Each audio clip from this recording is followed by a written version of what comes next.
एक दिन की ऐसी लीला हुई, भगवान एक लता कुंज के नीचे बैठे थे। एक लता कुंज, लता कुंज आप समझते होंगे, बरसात के दिनों में किसी वृक्ष को लताएं घेर लेती हैं तो वो एकदम से झोपड़ी नुमा वृक्ष आकार ले लेता, उसे लता कुंज कहते। और बंधु माताओं, भगवान उसमें बैठे हैं और बैठे बैठे विचार कर रहे हैं कि वनवास मुझे हुआ था, मैं आ गया, ये जानकी और इसने कैसा संबंध निर्वहन किया, इसने कैसा चरित्र प्रकट किया।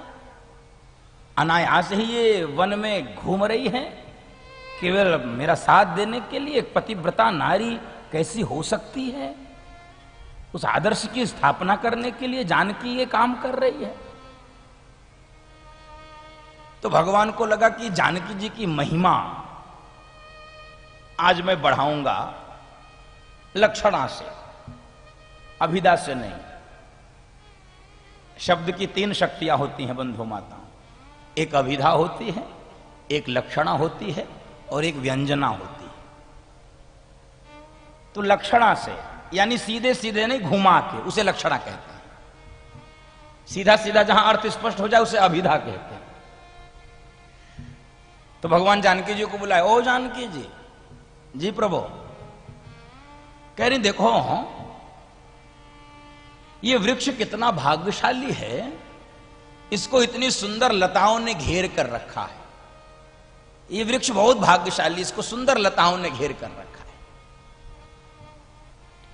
यानी भगवान स्वयं को वृक्ष कह रहे हैं, जानकी जी को लताएं कह रहे हैं कि मैं बहुत भाग्यशाली हूं कि तुम लताओं के रूप में मेरे जीवन में आई।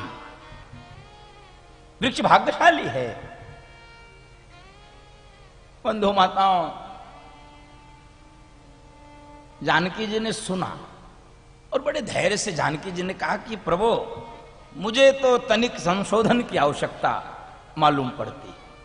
क्या संशोधन? प्रभु ये वृक्ष भाग्यशाली नहीं है, ये लताएं भाग्यशालिनी है। ये वृक्ष नहीं भाग्यशाली, लताएं भाग्यशालिनी है। तो जानकी जी भगवान की महिमा बढ़ा रही है। भगवान जानकी जी की महिमा बढ़ाना चाह रहे थे, जानकी जी भगवान की महिमा बढ़ा रही। यानी मैं लता हूं, मैं भाग्यशालिनी हूं क्योंकि इसको वृक्ष के रूप में ये आधार मिला, ये स्तंभ मिला, ये सहारा मिला। और मुझे यदि ये स्तंभ, ये सहारा न मिला होता तो इस जंगल में इन लताओं का क्या होता? ये धरती पर पड़ी रहती, जंगली जानवर इसको कुचल दिए होते, खा गए होते। तो मुझे तो आपके रूप में ये सहारा मिला, इस कारण से ये लताएं भाग्यशालिनी है। ये बंधु माता,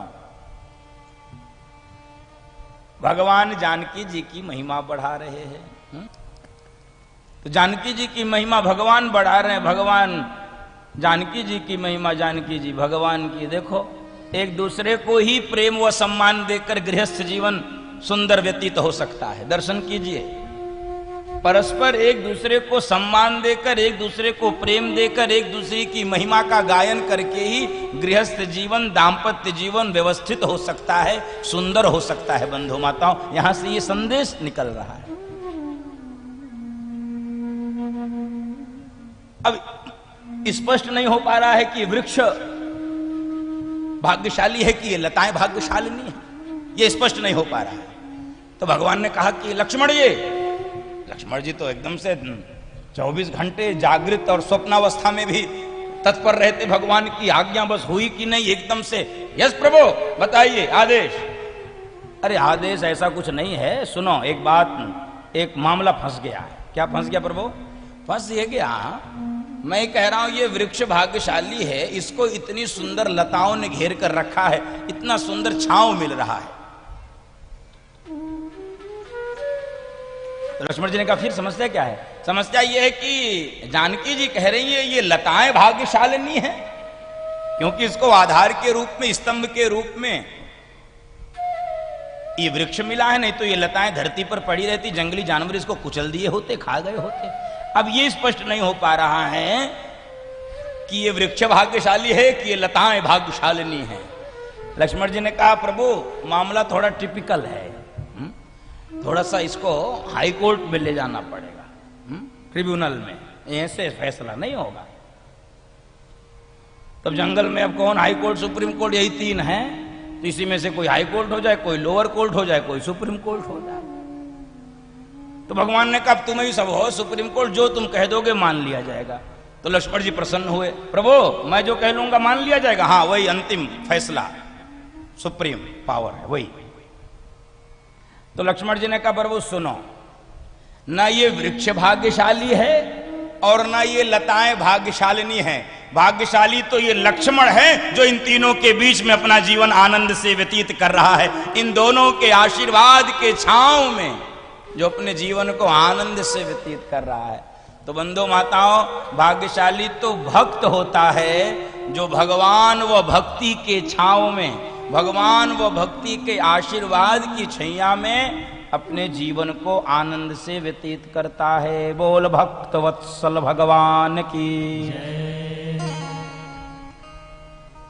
हम सबके भी जीवन में भगवान व जानकी जी की छांव, भगवान व भक्ति का सानिध्य, उनकी कृपा, उनका आशीर्वाद,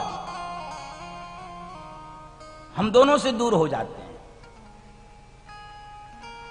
इतनी आफत है जीवन में, इतने झंझावात, इतनी समस्याएं हैं, इतनी प्रतिकूलताएं हैं,